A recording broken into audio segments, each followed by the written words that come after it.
On Larry King Now, Shark Tank's Daymond John, you've found so much success. Why do you keep doing this? I don't know. What else will I do? I think that I tried to retire when I was 35 or 36, and after 2 months of sitting home with my wife at the time telling me to take out the garbage, you bozo, I figured I'd get back to work. Is there a type of business that excites you? I'm starting to find out that I love more food businesses because, you know, I sell you some ribs or I sell you some beef jerky, you eat it, it's gone. You got to buy it again. Do you get along with all the sharks? I do. We get along. After 10 years together, we get along. Even Kevin O'Leary, yeah. Plus, do you think Jeff Bezos or Steve Jobs could have made a good pitch on Shark Tank? Nobody would have believed them. You know, when these amazing people who are changing the world come up, you can't imagine where they're going to go because they're just talking about the step right in front of them. It's all next on Larry King Now.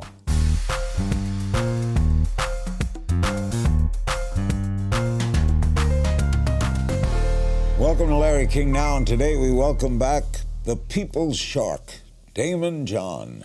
The world-renowned entrepreneur, businessman, best-selling author is back for another season, the 10th, as an investor on the Emmy Award-winning series Shark Tank.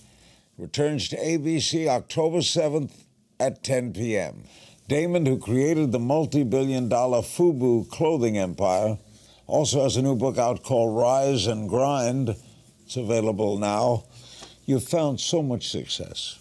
You've got money in the bank. Why do you keep doing this? I don't know. What else will I do? I think that I tried to retire when I was 35 or 36, and after 2 months of sitting home with my wife at the time telling me to take out the garbage, you bozo, I figured I'd get back to work. Why do you keep doing Shark Tank?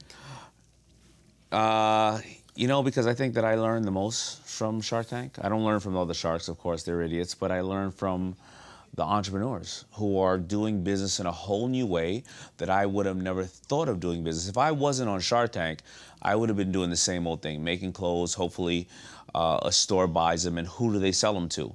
I don't know who they sold them to. But, you know, today, after learning how these people are converting things on social media, and every time you buy something, they give something away, it's made me understand that there's so many different ways that I can do business myself. So I get to invest in their dreams, take a ride with them, make some good money off of that, as well as educate myself on how to be a better businessman in today's environment. Anything new? You're in your 10th year. Yeah. What's changed?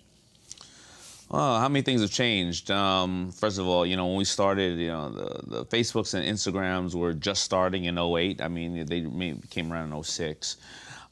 You don't need retailers today. Manufacturing and production of things, you don't have to wait 2 and 5 and 6 months for things. You can get them turned around. You can also get crowd sharing platforms weren't there, crowdfunding platforms. You can now buy things with the consumer's money.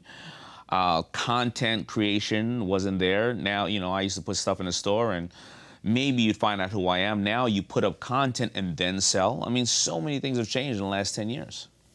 So is there a type of business that excites you, or does anything, can anything excite you? Well, you know, I definitely love businesses that have a social cause to them. But, you know, I grew up in a business where I was making shirts. I sell you one shirt and you can wear it forever. I'm starting to find out that I love more food businesses because, you know, I sell you some ribs or I sell you some beef jerky, you eat it, it's gone. You got to buy it again. So I really like that. I like also subscription models, anything that a customer is paying $8, $10, $100 a month, and they keep paying for it, and you keep giving it to them, so you guarantee your customer will be there next month. I have a few of those. You're providing, yeah. And you even forget about it. Yeah. What was your most successful Shark Tank investment? So, you know, it all depends on how we, you know, some have been successful because I purchased it and we flipped it in a, you know, a short period of time. Others have grown incrementally from $100,000 a month to $200 to $700. But, you know, one of the ones I really love for various different reasons is called Bombas Socks. Sock company.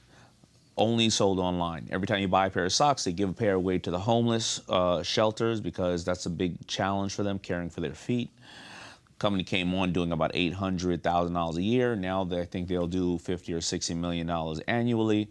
and they've given away anywhere from 8 or 10 million pairs of socks. So the social cause, the money's there. What excited you? I wasn't excited at first. Like in an investment, I was excited about the people. I'm out first? I was about to, because in my business, I still have probably $1 million dollars worth of inventory of FUBU socks. I was like, this business is crap. Socks are $5, $4. They're always in buckets. Also, you can't see what sock you're wearing because it's normally covered. So this is a business that I don't want to be in. But for some reason, I like the guys, and it turned out to be one of my most successful. Do you get along with all the Sharks? I do. We get along. After 10 years together, we get along. Even Kevin O'Leary, yeah. Are you competitive? Of course. Of course. People ask us all the time, is that an act? But you know, we have millions of dollars at risk, and we also can get potentially embarrassed on national television. So it's like me going out to play football with a sibling. I may love him, but I'm gonna crack your head open, you know, on the field, right? Tell me how the schedule works. Yeah, so we tape about 8 or 9 days in June and 8 or 9 days in September. The pitches average out to about anywhere from half an hour to an hour. Some have gone as long as 2.5 hours. We see 10 people a day, you know, we just run through them. You don't know anything about them until they come forward, right? Zero. If we knew about them, then we would half the time we would say we were out before the person even walks down the aisle, right? Or if we knew about them, or we could put people there we knew, then half of those people would be my cousin, my uncle, and aunt. Right, and if it was ABC's money, not my money, I'd give everybody a damn deal. But it's our money, we don't know anything about them. How often are you buying the person rather than the product? Almost every time. In reality, almost every time, because the deals that I have loved the product and I didn't like the person, it didn't work out. The deal that I didn't necessarily like the product, but I liked the person, if that didn't work out, maybe we start another business together. Or maybe we failed fast and we understood that it's not something to do, but there was no issue with understanding what we should do at the moment. When this started, did you think it would be the success it has become? Absolutely not. I almost refused to do the pilot because I said there's no way in the world that anybody would want to listen to 5 business people talking about what we all do every single day. When you put a producer like Mark Burnett on there who understands how to get the emotion out, and right before we crush somebody, he goes to a commercial, and then the music comes back on. You know, he makes great television, and he also educates everybody. Everybody, you know, Monday morning is smarter than they were Friday evening. Next, Daymond John's advice for young entrepreneurs, plus what up-and-coming businesses he's most impressed with. Shark Tank returns October 7th at 10 p.m. on ABC. Stay with us on Larry King Now. We're back with Daymond John. He's a Shark Tank original. The new season, the 10th season, starts October 7th on ABC. Earlier this year, you released your second book, Rise and Grind. What was the gist of that?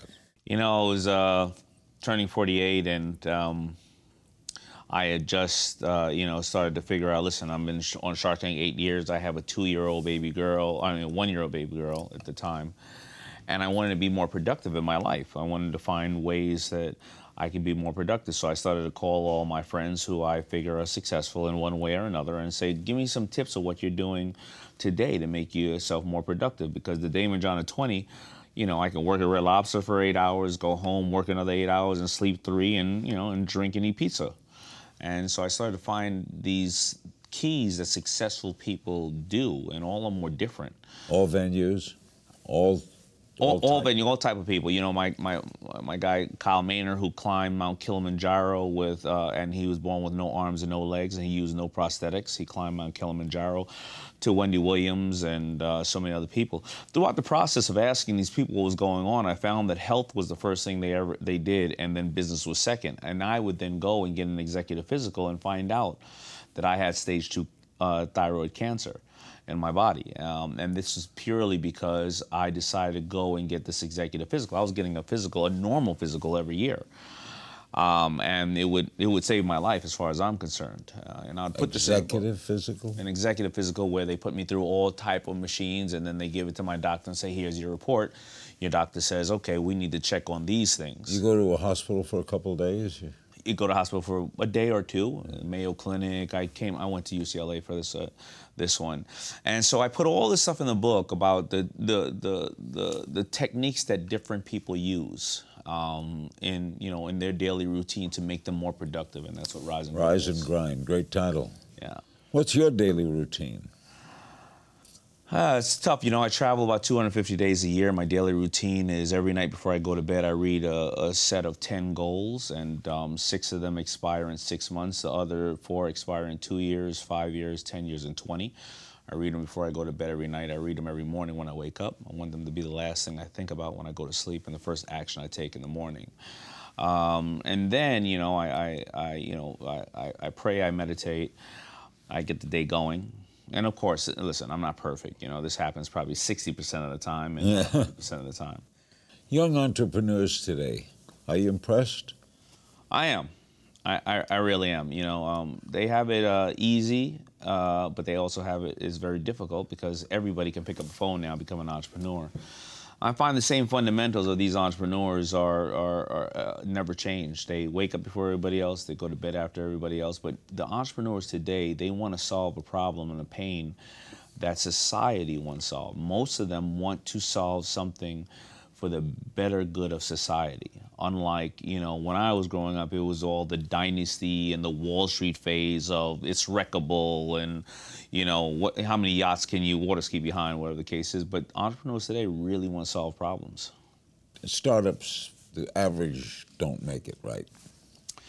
Most of them do not make it. No, startups do not make it. But, the few that do make it excel. But that's where it gets confusing. Today, you have to be really stupid if you can't raise money today. People are giving away money like candy bars today, and it's spoiling a lot of the startups and the entrepreneurs. Why is it easy to raise money? Well, because, you look at Silicon Valley, and there's so much money around that they're giving people valuation. You see it on Shark Tank all the time, $1 million, $2 million. You just started yesterday. And so you have this inflated perception of I'm going to get $1 gazillion immediately. And we see it all the time on Shark Tank. That's the only time that pisses me off, when somebody comes on and says, I need, $500,000 for 5%, and I just started this company last week out of my garage. I have no sales, but this is a great idea. What do you make on a national scale, Trump's trade war? There's some advantages to it, and there's disadvantages to it. Right now, the climate, I think, is, we're all uncertain on, what kind of tariffs and quotas are going to be put on products. And it may end up costing us because, you want someone, everybody says they want all these jobs from China, but you feel like working in a factory putting on a bunch of G.I. Joe heads? Is the economy as good as they say? The economy's good right now. It is doing very, very well.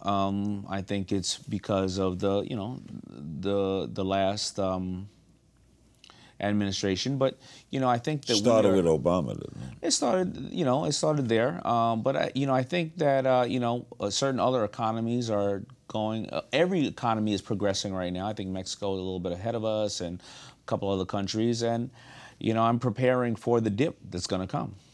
It will come, right? It's going to come. It's going to come fast too. We have short-term memories, right? Only 4 years ago, we were all, wondering what the hell we're going to do with ourselves. And I think that, this is how it works. 2 steps forward, 1 step back. Are we ready for the 1 step back? Do you think your fellow sharp, Mark Cuban, is going to enter the national political arena? I don't know. I ask him all. Bloomberg said that he's going to. Bloomberg did. I ask him all the time. He says no, but then he wears a suit. And he used to never wear suits off camera. So, and he's getting much skinnier. He's working out every day. So, but he tells me no.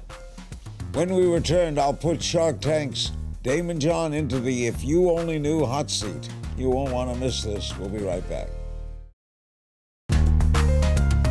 We're back with Daymond John. October 7th is the 10th year of Shark Tanks. Who knew? I mean, When you were growing up, what was your idea of success? I remember when I was a kid, someone said, what would you like to make a year? And I said, $10,000. If I could make $10,000 a year, it would be life deluxe. I think from a monetary standpoint, I was like, if I can make $1 million in a lifetime. In a lifetime. Right. And I also said from a personal standpoint, I wanted to be somebody in the room where not everybody knew who I was, but the important people knew who I was. I never forgot where I came from. Do you? It's hard for me to forget because I hired half my friends. So, most of the neighborhood is in my office. So every time that I joke, but every time I get beside myself and maybe I'm, a little boisterous or a little more commanding, some of my friends would be like, I was there when you pooped on yourself in the 6th grade, remember? Do you always say luck played a little part too? I don't know if I want to call it luck, but I call it faith in God because I don't know why I've been blessed to be here at this point in my life to have this great position. Mark Cuban always says he's the luckiest man. He always says somebody has to be the luckiest person on earth, and he's glad it's him, and I think he's a liar. I think it's me. We play a little game of If You Only Knew. I just throw some questions at you. What's the best piece of advice you ever got? Money is a great servant, but a horrible master. Worst piece of advice you ever got? Live today like tomorrow won't come and blow it all. Someone or something that inspires you? Steven Spielberg, doing all those movies and being home in time to be with his family every day. What's something you wish you were better at?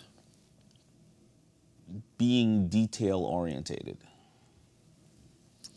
Place we find you on a day off? Fishing. Best boss you ever had? Don't remember having a boss. Best Shark Tank pitch you ever heard? Scrub Daddy. The guy almost like did an infomercial right in front of us with the wait, and there's more. And, you were sitting there listening. Did it do well? Did well. $180 million in sales. I don't know if that's the truth because it's Lori's deal. I think she's lying, but I lost on the deal. Person from history you'd like to take to lunch? Napoleon Bonaparte. What would you ask him? Why did you make all the cars drive on the opposite side of the road in Europe? What's something you'd change about society? If you had the power to wrap the gavel, you're the king.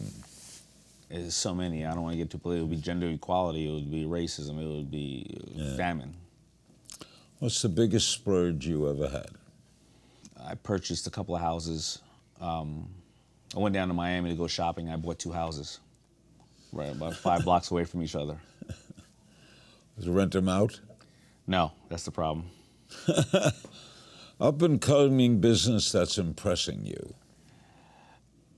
Educational platforms, ways to send information to people digitally, where you don't need college anymore. So I think that's the wave of the future, where we don't need to take out these massive loans and go to college. I mean, yes, please go to college, go to school. If you're going to be a doctor, you're going to cut me open. But other than that, there's so many other fields that you can just learn at home digitally. By the way, aside, what do you think of Amazon? I think they're going to own the entire planet. What have they done right? What did they? They delivered straight to you. They gave you immediate satisfaction. So this person right now never has to listen to another commercial. You cut out all the other noise, right? They keep the data to everybody that they're selling to. Now they acquire things like Whole Foods, and now they're also watching you every single day in every action you take. Do you think Jeff Bezos or Steve Jobs could have made a good pitch on Shark Tank? Nobody would have believed him. When these amazing people who are changing the world come up, you can't imagine where they're going to go because they're just talking about the step right in front of them. And you don't know that they're going to end up changing the world. If Steve Jobs walked up and said, well, I'm not going to tell you how many gigabytes is here. I'm going to just tell you how cool it is. And you know what I'm going to do? I'm going to launch something, an MP3 player. It's going to give you the thing that you're most passionate about, music, and I'm going to turn that into phones and everything else. You would say, get the hell out of here. That's right. What's your proudest accomplishment? Being a father. Me too. All right, Daymond John in 10 years. Daymond John, in 10 years, will be doing more from a philanthropy side. I will be still, dedicated to the remaining Shark Tank partners that I would have that would allow me to invest in their dreams. And I will be doing something from saving seals to giving kids financial intelligence to stopping human trafficking or saving the planet, saving the sharks. Daymond John will answer your questions sent in over social media in our final moments. Shark Tank returns October 7th at 10 p.m. on ABC. We'll be right back. We're back with Daymond John. We have some social media questions. KJM1016 on Twitter. Are brick and mortar retail stores a thing of the past? Can they still work? They can still work as long as you give people an environment they want to go to, and it all depends on the location. A brick and mortar store in the airport is now going to be way more profitable than in the past because you can't get Amazon delivered in the airport. You have a captive audience and you can charge a premium on it. So it all depends on if you're going to give people a lifestyle and or, a place to go, like a new Disney World in some place, or the location. Like we have a great shopping center here, but it's more than a shopping center. Yeah. It's a gathering place. Exactly. Theaters, restaurants, but it's... Listen, Macy's on 34th Street, the most famous retail store in the world, should become a Disneyland. You should have live streaming cameras on there, people from all over the world there, and you should give way more content than you are selling product. Polly Meehan on the Larry King Now blog. What would you say your biggest failure has been in the world of business, and what did you learn from it? My biggest failure happened several times by the lack of financial intelligence, all the way up to probably the age of 34. I almost failed when I was starting Fubu 3 times, and when I did finally have money, I probably blew about $10 million of the money I had, just not knowing how money works. So it's always been, in the past, financial intelligence. Today, I'm much smarter, but it was always financial intelligence. Drew Butner on the Larry King Now blog. What were you most afraid of when you first started your clothing company? The thing I was most afraid of was leaving everything behind and taking a risk and being laughed at. It was my ego. How did you name that company? Well, I named it Fubu For Us By Us, thinking about people who love hip-hop and love this culture, but I was just downstairs drinking a 40 dog in my house. I came up with the name. You know what a 40 dog is? No. It's 40 ounces of Old English beer, malt liquor. It's very delicious. Why do you call it a dog? Why not? You can't call it a 40 cat. Corinne Markey on the Larry King Now blog. What's been your favorite moment on Shark Tank? Favorite moment on Shark Tank? That would be the favorite moment was when a gentleman named Billy Blanks Jr. came in to pitch a deal, and he didn't understand the deal, and he walked out of the tank, and he declined my offer, and I ran out of the tank to catch him to make sure he just understood the offer, or if he's going to decline it, to understand it.